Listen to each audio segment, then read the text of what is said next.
So we're looking at learning outcome 3 today, which is understand how to use systems for information management. There's 2 assessment criteria within here. 3.1 is explain legal and ethical tensions in sharing information. And 3.2 is explain how personal information is processed to meet legal requirements. So if you scroll down, when you see this document, the specification sheet, if you scroll down to the bottom that you can see here, so indicative content, everything's all laid out very nicely for each section. So we're just going to be looking at the information that has been indicated here. So I've got a load of information just in the same area, a few acts just about different communication systems. So let's get that started.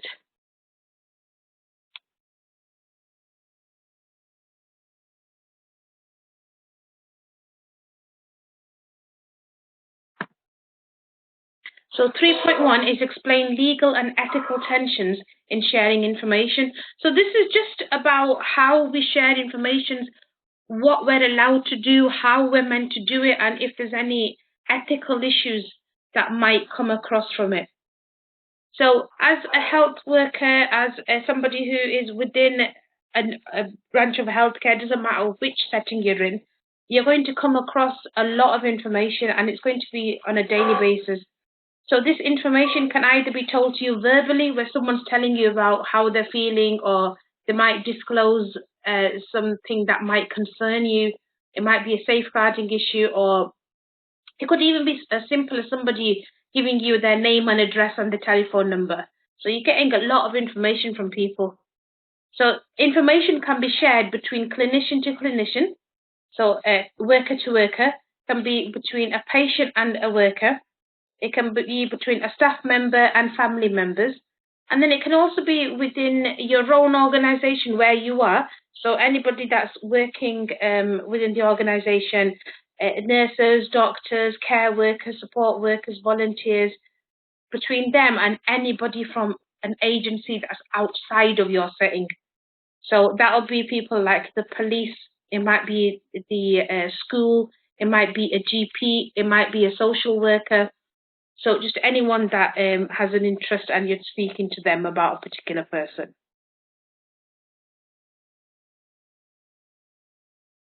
Like I was saying, you're going to have a lot of sensitive information that you're given. Sometimes you might end up photocopying somebody's passport, or you might take copies of their birth certificate and put it in their records.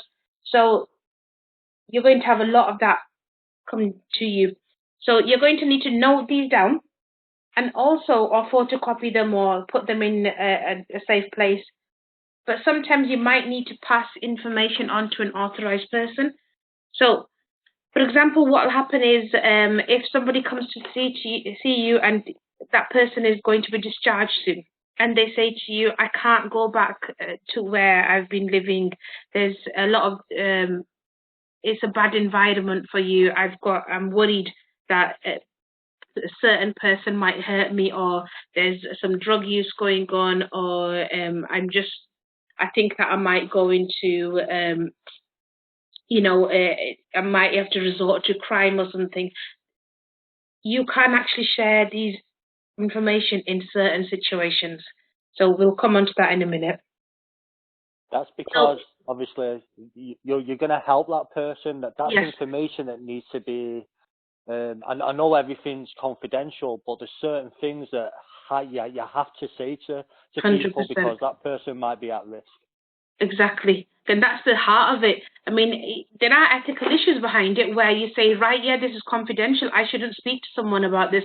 But if you believe that that person's at risk of something, then you do have a duty of care to make sure that they're safeguarded.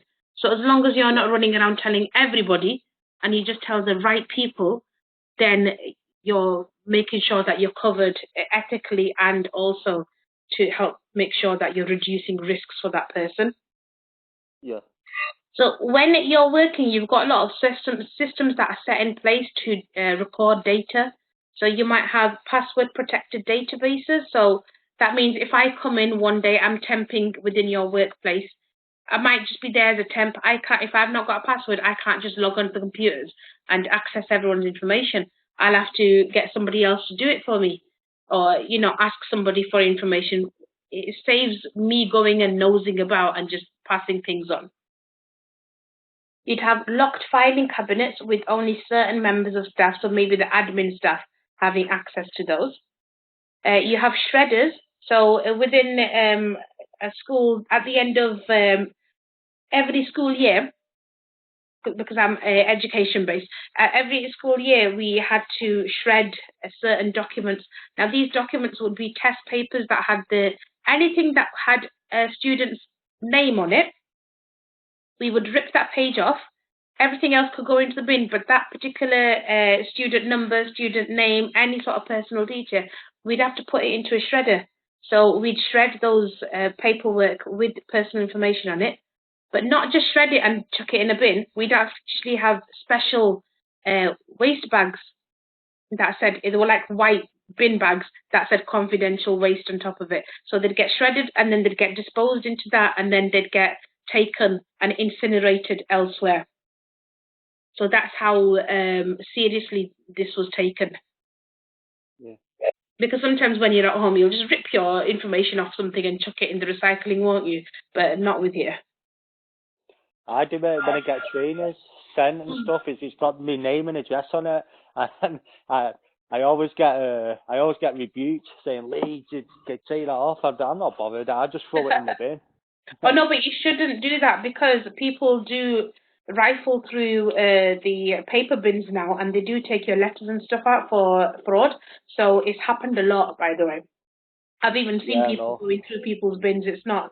I used to have a very elderly neighbour who'd she'd anything with her name and address in it, she'd put it into a bowl, put some water on top of it, and then put bleach on it, so it was completely obliterated by the time she was finished with it.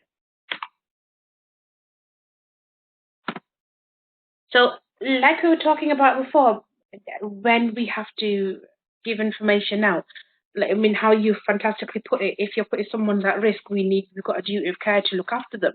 So sometimes you need to break confidentiality and pass the information on to the right person.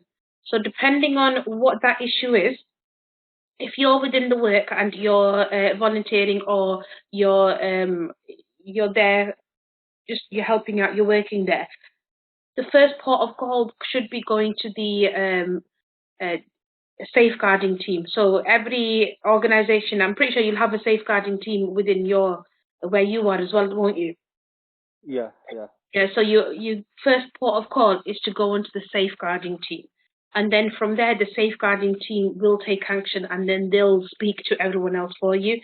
So if you're not a member of the safeguarding team, the only one that you'll need to speak to is pass the information on to them, and then they'll deal with it.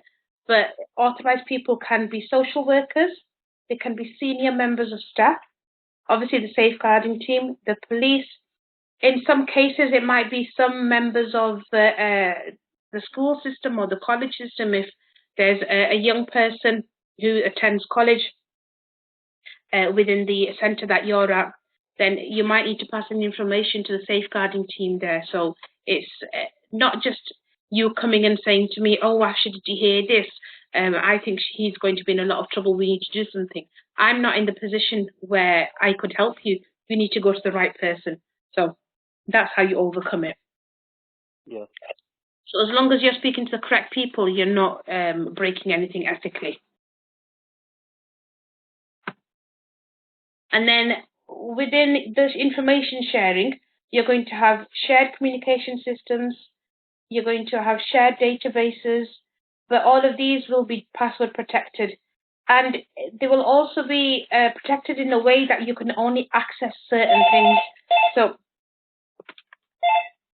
you're going to be able to access, say, a particular system, but somebody on the safeguarding team will be able to access everything about that person. So it really does make a difference.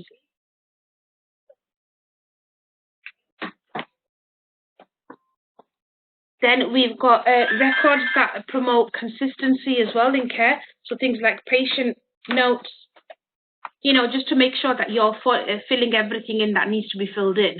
So that if you've gone off duty, somebody else can come and see. So things that we mentioned in the other lessons. Yeah. Within all of these records, you'll also have records of emails and letters. So any sort of communication that is sent to a patient or a service user, you're going to have all that information there. And then you'll also have things like daily records of care, like, records of anybody that's administered any care, any nursing notes, any medical notes. So all of this is the information that you're going to have. So when you're looking at this, you're going to be talking about the Data Protection Act of 2018, and we're going to go into some more detail into that in the next section. And you're going to talk about how the Data Protection Act helps you to share information and how you actually have systems in place and policies and procedures that are in place to safeguard you. So if you're sharing information, you know exactly what you can and what you cannot do. And you also know exactly how information is stored. So that was 3.1. Do you have any questions about this, Lee? No, everything you said made perfect sense. It has to be that way because you have to obviously cover yourself, but if someone else is at risk as well, so sometimes you have to do what you have to do in order to protect that person. Exactly. And sometimes you'll get information that might not be from that particular person. It might be from someone that is a friend of theirs, or somebody that has heard something in gossip. So even if it might not be coming straight from the source, it's still your duty to highlight it and just say that I've heard this. It might not be true, but can you investigate it? Yeah. As long as you cut in the words, it's not the nicest thing to say, but sometimes you just need to cover your own back just to make sure that nothing goes wrong. So 3.2 is explain how personal information is processed to meet legal requirements. Now, there's a whole load of legislations here, but I've chosen the 3 that are most likely to come into healthcare. And also, you might be familiar with some of these anyway. The Equality Act. We've got Equality Act. I've not spoken about that one. I've done data protection, I've done the Care Act, and I've done the Human Rights Act. But all of these, when you were doing this question, when you're answering this, all you've got to do is pick 3 of them, whichever one you're more familiar with, whichever one you're happy with. You can even choose the ones that I've got on here and just explain what they are and how they help. So because of these are legislations, they're made by the government, they're passed through the government. In regards to these legislations, every setting has some sort of policy that they'll use. So you'll have come across a load of policies where they tell you exactly what work systems are. Then you'll have a set of procedures telling you how you're meant to do certain things. So if there's, say, for example, if you've got a patient in that can be quite disruptive, how can you handle that person if they're quite violent? What are the processes? Are you allowed to just grab hold of them by the arms and drag them into a room? Or do you have to do a certain thing? Do you have to go through certain steps? So it helps everybody be on the same page. So you've got the General Data Protection, General Data Protection Regulation, GDPR. You've got the Care Act, got Data Protection, Human Rights, Freedom of Information Act, Equality Act, and that covers like discrimination and everything within that. Public Interest Disclosure Act and the DOH, Department of Health Confidentiality of NHS Code of Practice Act. So we're just going to look at the data protection because it really ties into 3.1 as well. So the Data Protection Act of 2018, it aims to prevent people or organizations from holding and using inaccurate information on individuals. So you've got to have the correct information. It gives the public confidence about how businesses can use their personal information. if you actually wanted to get hold of the information from a certain setting for yourself, you can actually request it in writing to the admin and say, under the Data Protection Act, I would like to request any information that you have in regards to me, and so on. So you can actually request your own info. So it helps you to provide data subjects with the legal right to check the information. So again, like I just said, you can get your information from them. It gives data subjects is the person that the information is on. So it gives data subjects greater control over how data controllers handle their data. It places emphasis on accountability. So the companies, the organizations, they have to be responsible about having the correct information and storing it for a certain amount of time, and then they have to get rid of it after a certain amount of time. It requires firms to keep people's personal data safe and secure, and it requires the data user to register with the Information Commissioner, and that's the ICO. They're you have to be registered with them to be following the Data Protection Act.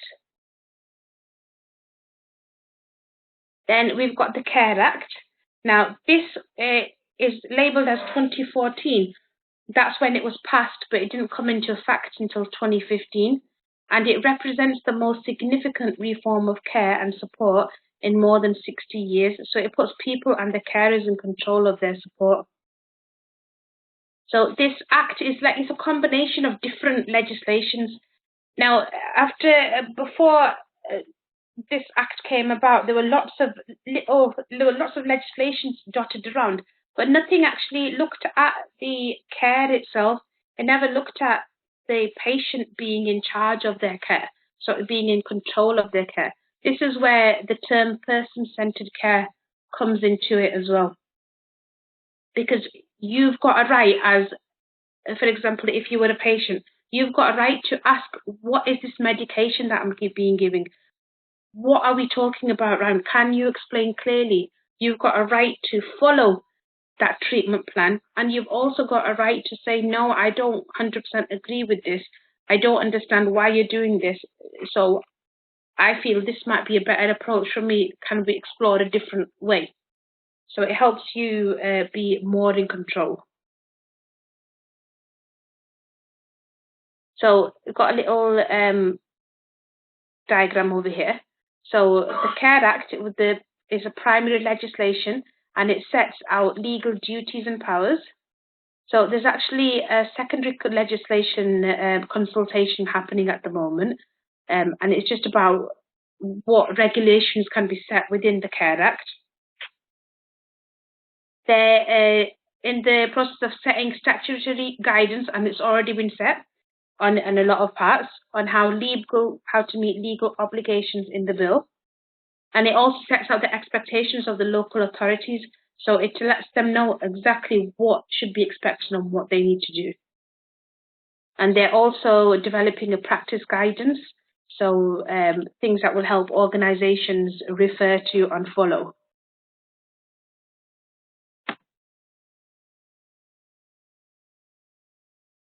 And then we've got the Human Rights Act. So the aim of the Human Rights Act is to make sure that you've got your laws, your rights, everything is getting met, so that you are getting treated in the way you should be getting treated. Now, this was passed in 1998, but it didn't actually come into force until 2000. So it took a couple of years to be implemented after it was passed. And then the overview of the Human Rights Act is, like I said, it was passed in 98, but came into force in 2000.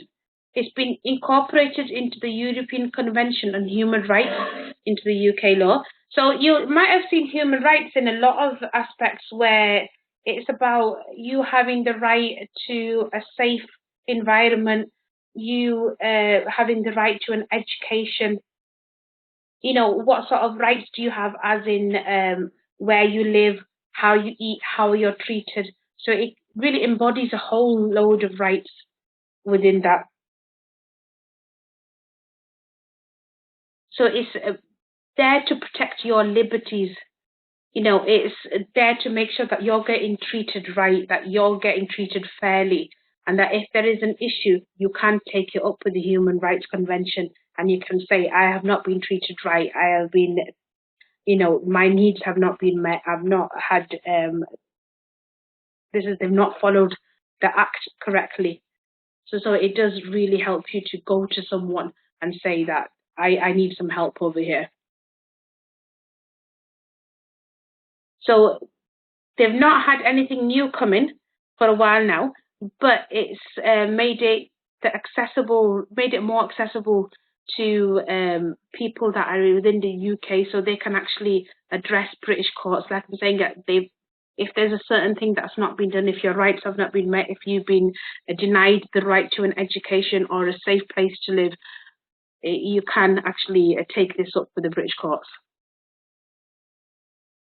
So all of these help you to understand how your personal information is processed to meet legal requirements. So if you're not getting, you know, when we go into the Care Act, you know that you've got more of a say within how your treatment goes. You've got a right to ask for information.